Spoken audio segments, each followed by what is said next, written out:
ముందు పెట్టాను అసలు అన్నమే తినలేదు ఇది. తినిపించాను. ఇదే బాగుంటుంది. ఇది ఏడుసన కదా, బాగుందా?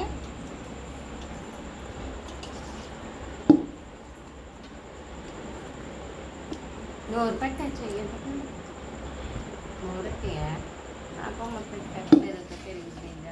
ఊరికే బట్టి ఏం పెరుగుతుంది, ఇందులో పచ్చడి లేదు. అది అలా కూర్చి చాలా చాలా బాగుంది. రైస్ వేరేగా ఉంటుంది కూర్చి తింటే. తినిపించాను నువ్వు తింటానన్నావు. పచ్చడి లేదైతే ఇంకా వేసుకొని తినొచ్చు, దాన్ని తినిపిస్తాను. ఈ సీరియస్గా అంత పెద్ద తినేస్తుంది. చేపల కూర అనుకుని తినేస్తుందండి.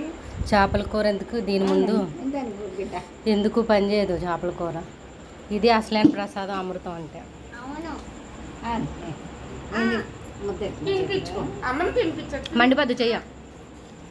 అమ్మమ్మ తినిపించినప్పుడు ఎప్పుడు తినిపించచ్చు.